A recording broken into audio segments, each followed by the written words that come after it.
Hi everyone, welcome back to my YouTube channel. So finally the video for English is here, and just an introduction, I scored a 99 in English, which was my highest in class 12, surprisingly. A 99 is a good score in English because English में या तो आपके बहुत अच्छे marks आएंगे या फिर your marks will be absolutely reduced. There's nothing in between. Okay. Also in this video I'll be telling you how practically you can follow the tips that I've shared in my last video. Alright, so yeah, let's get into the video. Alright, so the first thing is, as I said, syllabus, the most important thing, and I have made a note about your syllabus. There are 3 sections basically in class 12, reading section, writing section, and then we have the literature. And अगर आप मुझसे पूछोगे which is the toughest section, it's reading section, जो हमें लगता है कि it's very easy, but CBSE boards के इंग्लिश पेपर्स आर नोन, मतलब जब हम उनकी डिफ़िकल्टी लेवल चेक करते हैं, उनकी डिफ़िकल्टी लेवल ही चेक रीडिंग कॉम्प्रिहेंशन के अकॉर्डिंग होती है, ठीक है. Second that I told what to read, NCERT. English में तो आप क्या ही रिफ्रेशर यूज़ करोगे, लिटरली. इंग्लिश में what you can use is a dictionary, because वो मैं आगे बताऊँगी why it will be very important. And the third was how, because English में there are no fact sheets, तो आप कैसे करोगे, how do you even make notes for English, क्योंकि इंग्लिश में तो कोई टॉपिक सब टॉपिक ऐसा कुछ होता ही नहीं है. So I will be even telling you about that. English का सिलेबस जो है दैट इज़ समथिंग जो आपको पीरियोडिकली रिवाइज करते रहना चाहिए, बिकॉज इंग्लिश को हम कहीं ना कहीं बहुत इग्नोर कर देते हैं, एंड किसी भी चीज़ को बहुत ज़्यादा दिनों तक इग्नोर नहीं करनी चाहिए, otherwise you might face their repercussions. Okay, so the first thing is reading comprehension. How do you attempt your paper for reading comprehension? English में पता है ज़्यादा preparation before the exam नहीं होती है. How do you actually write your paper during the exam? That is the most important point, ठीक है. So let's start section wise. Reading section, you have 2 kinds of passages, descriptive passage and factual passage. Now I'll tell you something and I'll even give you a reason for that.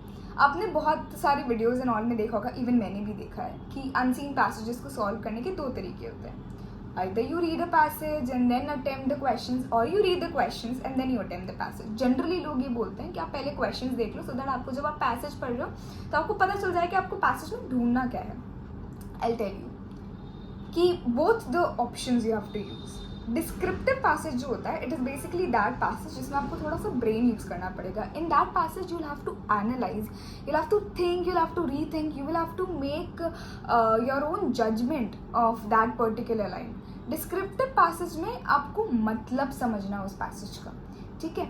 इस case में आप शांति से सबसे पहले passage पढ़ो. Do not rush to the questions, read the passage, get a central idea, मतलब क्या उस पैसेज का, एंड सबसे शांति से अगर आपको कुछ करना है पूरे पेपर में, is the descriptive passage.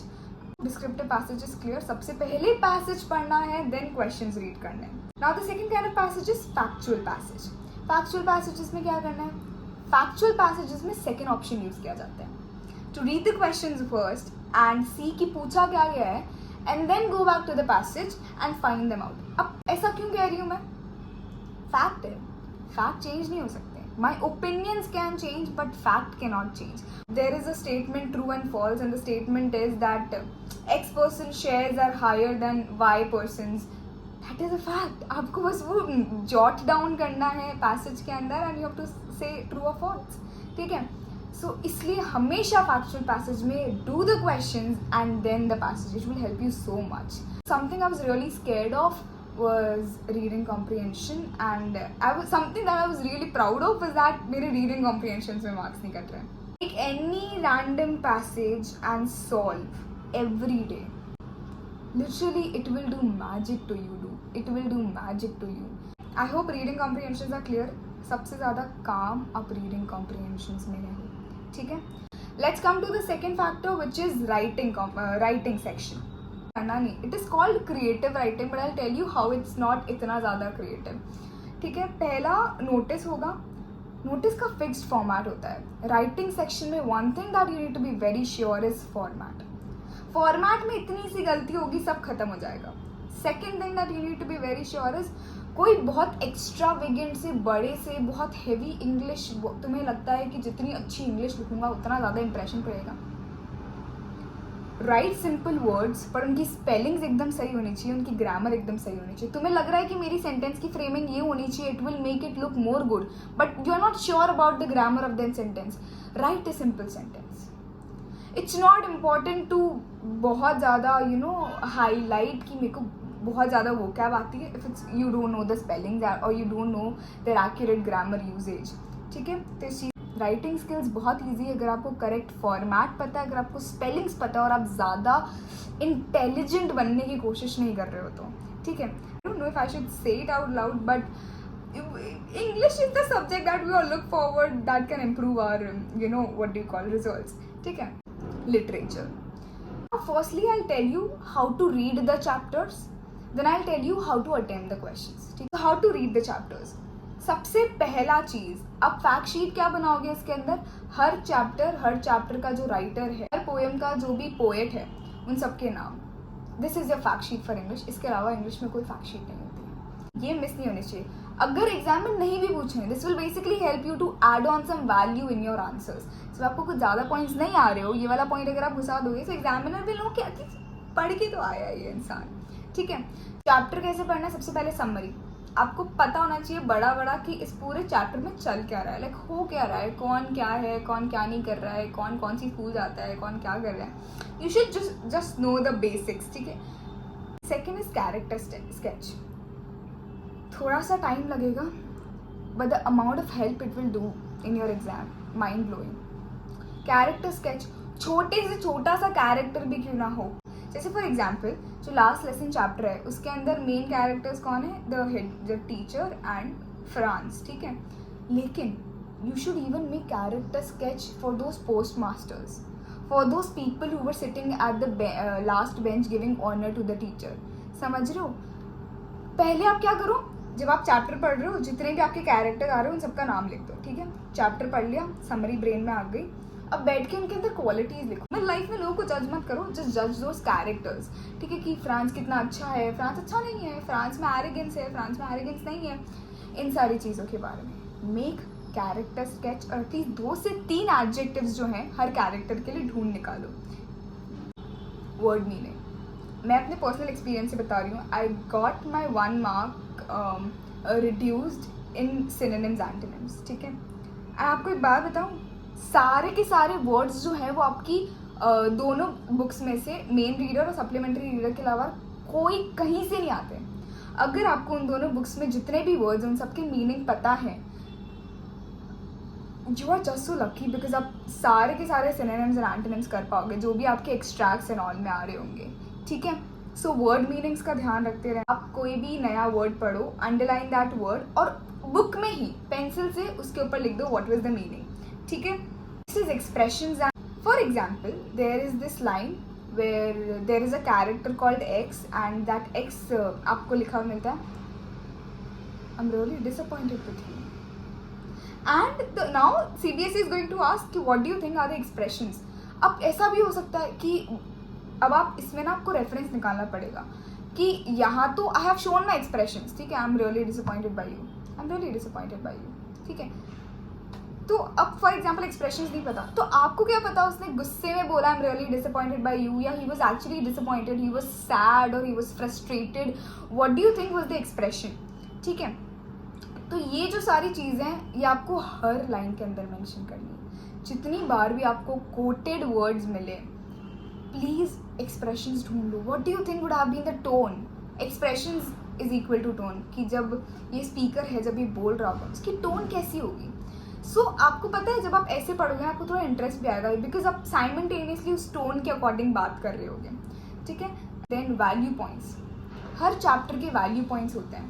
Value points are basically life lessons जो आपको चैप्टर से मिल रहे हैं. जैसे लास्ट लेसन है, ठीक है, उससे आपको क्या वैल्यू पॉइंट मिल रहा है, about patriotism, about how you should not procrastinate. ठीक है, ओके, वंस अगेन पोएम कैसे पढ़नी है. पोएम वेरी सिंपल, हर लाइन में एक्सप्रेशंस पता होने चाहिए, हर लाइन में जितने भी पोएटिक डिवाइस आ रहे हैं, जस्ट मार्क माई वर्ड्स, जितने भी पोएटिक डिवाइसेस आ रहे हैं आपको सब पता होना चाहिए. और the next thing is how to write. Literature में how you write answers makes a lot of difference. Alright, मेरे को क्लास 10th में नहीं पता था how to write answers and I wrote literally not up to the mark answers, ठीक है, और मैंने उसका रेपरकशन फेस कर लिया. But in class 12 I tried to improve my answer writing also. मैंने तुम्हें पहले ही बोला है, लिख लिख के प्रैक्टिस करो, it will be in your habit and will help you a lot. तो जब आप आंसर्स को लिख लिख के प्रैक्टिस करते हो, तो एसेस की अगर मैं बात करूँ, 2 marks, 2 value points, 2 life lessons, that's it. जो पूछा है सीधा सीधा लिख दो. इन केस नहीं आता एकदम एग्जैक्ट एक्सप्रेशंस के, मतलब कभी कभी वो ऐसे भी कर देते हैं, एक्सप्रेशन लिख देते हैं कि what do you think the poet meant by this line. Technically तो आपको ये सब आना चाहिए, बिकॉज जिस मेथड से मैंने आपको बताया है हाउ टू रीड चैप्टर्स, आपको ये आना चाहिए. बट इन केस नहीं आता तो आप यहाँ क्या करके आओगे? अब पहले तो यहाँ पे पोएट और पोएम का नाम लिख के आओगे, बिकॉज ये तो फैक्ट शीट का पार्ट है, वो तो आपको याद ही होना चाहिए. अदरवाइज आप इसमें थोड़े से लाइफ लेसन ऐड कर दो. अब बात आती है एलेज में. आई डोंट नो सीबीएसई इतना क्रिएटिव होने की कोशिश क्यों करता है. जो लॉन्ग आंसर्स होते हैं वो जनरली या तो डायरी एंट्री के फॉर्म में होते हैं, या वो इट्स ए कंपैरिजन, ठीक है. तो आपको कोई फॉर्मेट इसमें कुछ याद नहीं करना होता है, ठीक है. You just have to ensure, वो आपको देते हैं कि आप इस अकॉर्डिंग स्टार्ट कर सकते हो. आपको एनालॉजीज आनी चाहिए. मतलब क्या कि आप 2 से 3 चैप्टर्स को एक साथ कंपेयर कर सको, ठीक है. हर चैप्टर का वैल्यू पॉइंट पता है, और आपको ये पता है कि उस चैप्टर में जो कैरेक्टर है उसमें कौन कौन से एडजेक्टिव्स यूज होते हैं. So it won't be a great task. लेकिन इसमें क्या करना होता है ना, अपन को जो एसेज होते हैं उसमें तो डायरेक्ट लाइफ लेसन लिखना होता है, ज़्यादा कुछ नहीं एक्सप्लेन करना होता है. लेकिन जो एलेज होते हैं उसमें आपको ना थोड़ी अपनी बातें भी लिख देनी होती है. जैसे फॉर एग्जाम्पल मैं बताती हूँ, there is this chapter the enemy and there is again this chapter जिसमें ना एक I forgot the name of the chapter, जिसके अंदर एक किंग होता है, वो बहुत सारे टाइगर्स को मार रहा होता है, समथिंग. तो देयर इज दिस एनालॉजी कि how do you think the person should create empathy और समथिंग लाइक दैट, कि वहाँ पे तो वो डॉक्टर होके इतने ज़्यादा डिलेमा में उस इंसान की लाइफ सेव कर रहा है, और यहाँ पे ये अपने ही फ़ायदे के लिए किसी और को मार रहा है. सो थोड़ा सा ना बीच में, अभी देखो ये तो बहुत सारी बेसिक क्वालिटीज़ होती हैं, ये तो आप खुद से भी ऐड ऑन कर सकते हो. सो एलेज में लाइफ लेसन जितने भी चैप्टर्स के बारे में आपको पूछा है उस क्वेश्चन के अंदर, वो plus some of your own add-ons in that will also help. I think that's it for English ki video right now, and as in when if I'll get something more I'll try to share it with you guys. Abhi just focus on literature and reading comprehensions a lot. I hope things were clear and it added some value, and I hope it really helps. So yeah, comment down all your queries, I'll try to solve them, or I'll just try to bring out some good videos. Whatever videos you want me to put out, just drop the suggestions in the comment. Yeah, like, share, subscribe. Bye guys, good luck.